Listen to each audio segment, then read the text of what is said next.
আমি ৭১কে ছোট করব না, ৭১-এ যারা যুদ্ধ করেছে তাদেরকে ছোট করব না। আমি ৭১কে ধারণ করি। আমাদের এই ভাইরা, আমাদের এই সন্তানরা তারা কিন্তু পালিয়ে পালিয়ে যুদ্ধ করে নাই, তারা বুক চিতিয়ে যুদ্ধ করেছিল।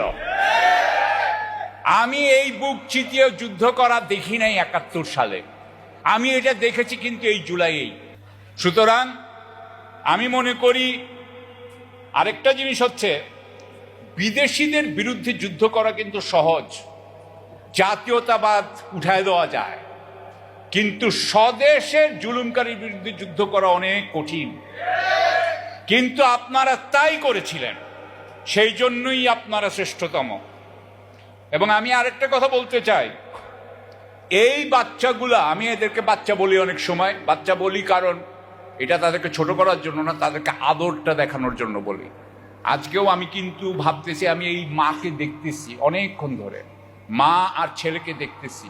ছেলেটা কালো চশমা, মা তাকে নিয়ে যাচ্ছে আবার নিয়ে আসছে। কিছুক্ষণ আগে আরেক বোন ওখান থেকে চেঁচাচ্ছিল। এইটাই জীবন। আমি এখন ভাবতেছি, এই আমার বোন আর তার ছেলে, এদের জীবন ২০ বছর পরে কি হবে, কি হবে? আমার দেশ সম্পর্কে আসতেছি, আমি আপনাকে আরো কয়েকটা কথা বলবো। একটা কথা হলো কি, যে এই জুলাই কেন শ্রেষ্ঠ আমি বলি, কারণ এদের হৃদয়ে কোনো অশুভত্ব ছিল না। এদের ছিল, হৃদয়টা ছিল শ্বেত শুভ্র। এদের হৃদয়ের মনে আল্লাহ ছাড়া আর কিছুই ছিল না।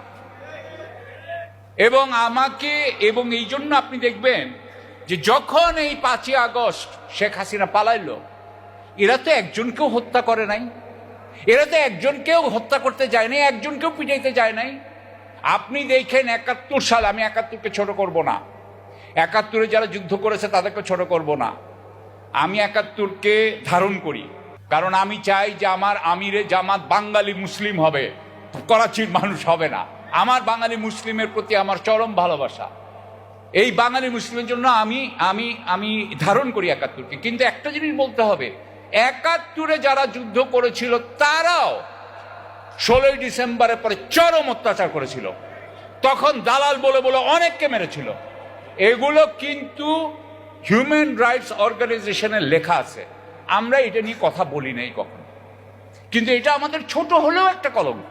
আমরা হয়তো বলেছি, আচ্ছা, it is a price we have to pay, but এটা ছোট হলেও কলঙ্ক। এই কলঙ্ক কিন্তু ২৪-এ হয় নাই।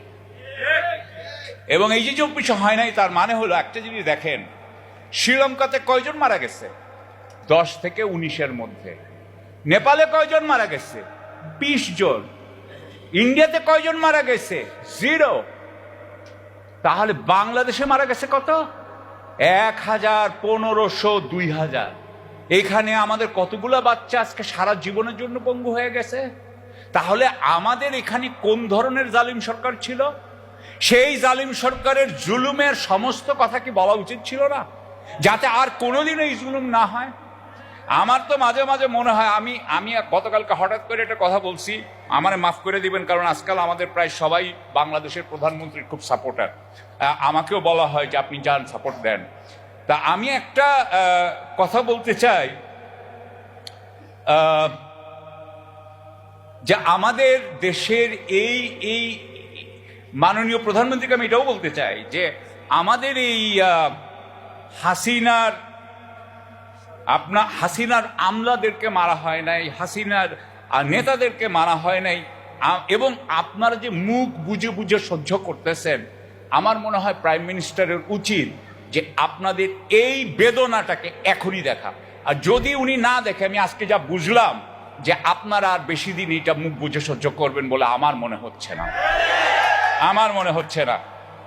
আর আরেকটা কথা হচ্ছে যে